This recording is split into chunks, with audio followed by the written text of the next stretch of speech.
عرب سرزمین پر قابض صہیونی ریاست نے مشرق وسطیٰ کے عرب ممالک پر اقتصادی عزاداری قائم کرنے کے لیے خلافت عثمانیہ دور کے ریلوے لائن کی بحالی کے منصوبے پر کام کے آغاز کا اعلان کیا ہے۔ اس شرمناک منصوبے کا مقصد مشرق وسطیٰ کے عرب ممالک کو یہودی ریاست کے ساتھ تجارتی ڈور میں باندھنا ہے۔ عرب ٹی وی کے مطابق اسرائیلی وزارت نقل و حرکت نے اکتوبر 2016 میں اردن سرحد سے 5 کلومیٹر کی مسافت پر واقع مقبوضہ علاقے بیسان تحیفہ کے درمیان حجازی ریلوے ٹریک کی جگہ ریلوے لائن بچھانے کے منصوبے پر کام شروع کرنے کا اعلان کیا ہے۔ اردن کے بعد اسرائیل اسے 2 مزید اہم عرب ممالک لبنان اور شام کی سرحد تک بچھائے گا۔ دوسری جانب اس ریلوے لائن کو اردن کے ساتھ ملحقہ فلسطینی علاقے مغربی کنارے کے الکرامہ کراسنگ تک ٹریک بچھانے کا کام ہوگا۔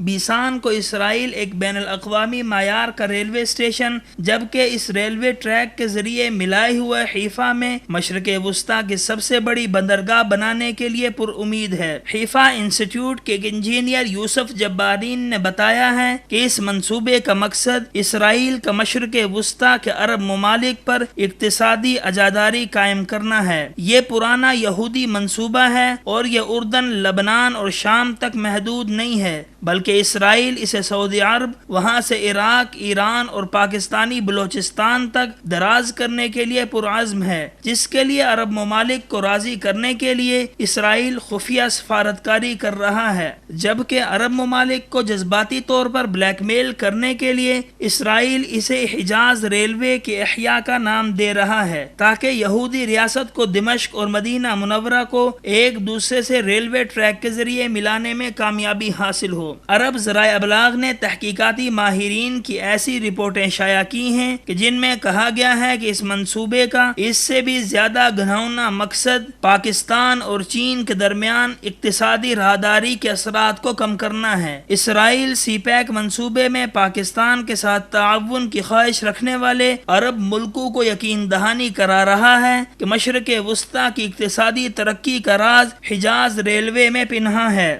لہٰذا عرب ممالک اگر اقتصادی ترقی چاہتے ہیں تو انہیں خلیج عرب کے پار سی پیک سے نظریں ہٹا کر اسرائیلی منصوبے میں شامل ہونا ہوگا۔ اسرائیل کا حجاز ریلوے ایران اور بھارت کے مشترکہ چابہار پورٹ منصوبے کی طرح سی پیک کے کثیر الجہات فوائد کو کم کرنے اور اس کی اہمیت کو کم کرنے کی دوسری سازش ہے۔ ذرائع ابلاغ کے مطابق اسرائیل نے ایک ایسے وقت میں یہ سازشی منصوبہ شروع کر دیا ہے جب پاکستان کے اہم دوست ملک سعودی عرب نے سی پیک منصوبے میں شمولیت کی خواہش کا اظہار کیا ہے اور سفارتی سطح پر اردن، متحدہ عرب امارات اور دیگر خلیجی ریاستوں کو بھی اس منصوبے کی افادیت پر قائل کرنے کے لیے کوشاں ہے۔ اسرائیل نے اس گھناؤنے منصوبے کا آغاز اردن، شام اور لبنان کی سرحد سے کرنے کی تیاری کی ہے تاکہ سعودی عرب کی جانب سے ان ممالک کو سی پیک کی حمایت پر آمادہ کرنے کی مہم ناکام ہو۔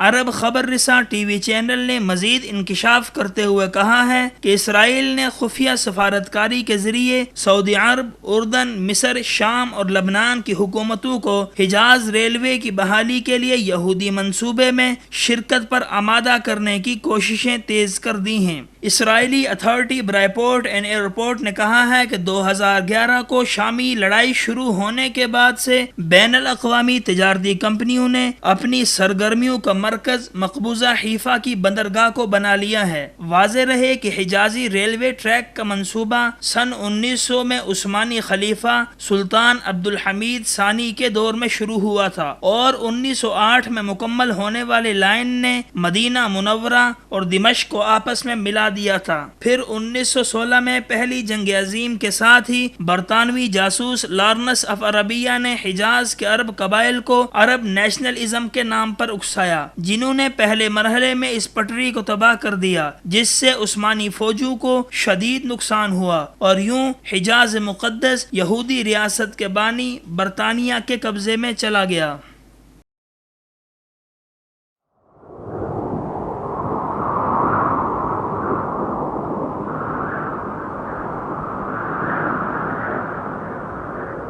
اخوت و محبت کا علم بردار وصال اردو